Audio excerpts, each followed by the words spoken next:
मैं महिला शिक्षण प्रशिक्षण महाविद्यालय कौटिल्य की ओर से प्रस्तावना कौशल को आज स्पष्ट करने जा रही हूँ। प्रस्तावना कौशल सूक्ष्म शिक्षण का प्रथम कौशल है, जिसको शिक्षण प्रक्रिया में छात्र अध्यापकों को शिक्षण हेतु तैयार करने के लिए सिखाया जाता है। किसी भी प्रकरण का प्रारंभ करने से पूर्व प्रस्तावना कौशल की तैयारी का निर्माण किया जाता है, जिसमें 3 से 4 प्रश्नों का चयन किया जाता है। इसमें मुख्य रूप से प्रस्तावना कौशल है। तो प्रस्तावना कौशल सूक्ष्म शिक्षण का ही एक प्रथम कौशल होता है।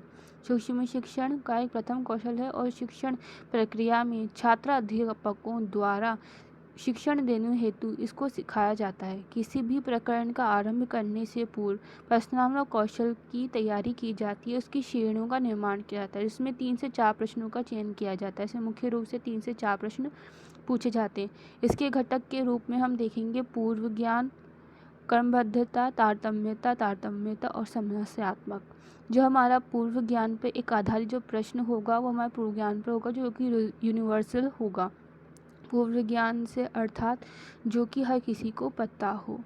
क्रमबद्धता उसी क्रम में उसी चीज़ को लेते हुए उसकी क्रमबद्धता को लिया जाता है।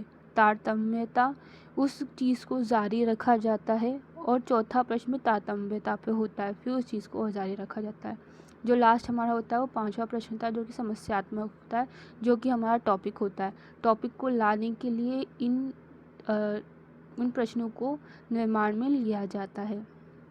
हम इसका एक उदाहरण देखेंगे जिससे और अच्छी तरीके से स्पष्ट हो पाएगा। उदाहरण हमने क्लास 7th को लिया है और जिसमें हमारा टॉपिक है समास और विषय हमारा संस्कृत है और हमें 6 मिनट हमें यहाँ पर मिले हैं इस प्रस्तावना क्वेश्चन को पढ़ाने के लिए।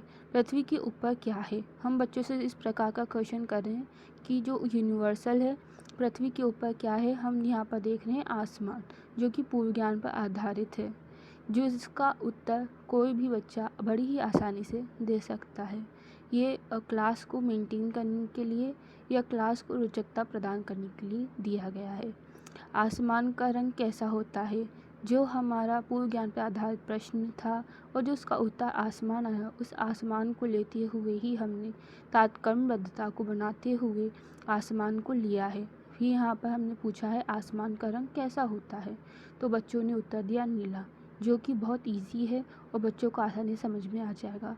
यहाँ पर हमें कोशिश ये करनी होती है कि प्रश्न जो भी हो बहुत सरल हो, ताकि उसके बच्चे बड़े ही आसानी से उत्तर दे पाएँ। इस प्रकार हमने पूछा आसमान का रंग कैसा होता है, तो बच्चों ने बड़े आसानी से जवाब दिया नीला।